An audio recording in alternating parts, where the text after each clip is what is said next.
So, do you have an oral fixation? Do you chew on pens and bite your nails or dermatophagia, bite your skin? There's a huge stigma around oral fixations. And to a large extent, this comes from the Freudian tradition. And people have pathological notions about all kinds of otherwise neutral things. Another example, the Freudian slip. So now, whenever someone's thinking something and they say the wrong thing, people get paranoid about that because they think that by saying the wrong thing, that they are secretly meaning the thing they said on accident. And with oral fixations, it's similar. People are afraid to admit that they have dermatophagia, that they chew on their nails and do all kinds of stuff like that. And because of this shame, they're less likely to do things that help, like getting jewelry where you have something to chew on, or even buying a baby pacifier. It just seems weird because we associate these actually overall fairly neutral phenomena with childhood and think that we're somehow messed up because we do something that's associated with children. And because of this, people develop all kinds of different struggles. Like they start smoking because they need that stimulation. And this is especially true for people who have lived as undiagnosed autistics for a lot of their life.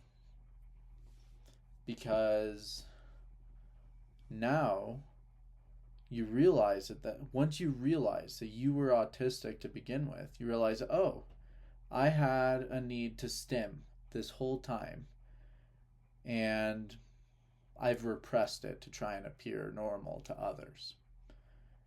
And it just comes back in some ways to that paranoia connected to the Freudian model that oral fixations are something that we should be ashamed of. Even if Freud didn't necessarily say that, it certainly has influenced the public to feel that way about oral fixations. And I think it's something we should talk about publicly because it's, for me at least, I'll explain. I've had dermatophagia and I've had all kinds of things related to like needing to stimulate my mouth.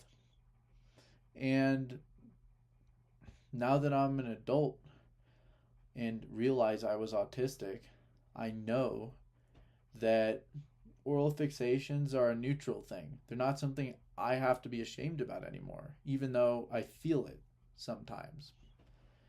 And in order for me to stim in a way that's healthy for me, I shouldn't be picking and chewing on my skin. That seems obvious, but that was my stims being repressed for years. It came out in a way that was not as healthy. But if we destigmatize oral fixations overall, then it's more likely people are going to choose things to stimulate themselves that aren't as dangerous instead of people turning to smoking or chewing tobacco or some kind of disorder like I have dermatophagia. We can use other things like chew toys for ourselves and not feel as ashamed about admitting that. Because when you're autistic, you need to stim. It's part of your mental health. And if people don't understand it, they can screw off. Because I don't think it's such a bad thing to admit that, yes, I have an oral fixation. No, I'm not a child because I need something to chew on, because I need something to stim with my mouth, so I don't constantly pick my scalp, chew on my skin. I and I want to share this because I think that this should be spoken about more openly and acknowledged as a need that people have that shouldn't be ignored. Um, and if we acknowledge it earlier on in people's lives and children, and don't try and stop them from stimming this way entirely and give them more positive ways to stim, without them being stigmatized for doing it by chewing on something that isn't like hurtful to themselves, um, it could improve people's lives and help especially autistic people and other neurodivergents as well. And I'm just not willing to ignore this, that there's such a huge stigma around it, and there should be more awareness that oral fixations does not mean you're a child or childish. It's something that we should accept carries into adulthood, or otherwise it becomes worse forms of the same thing.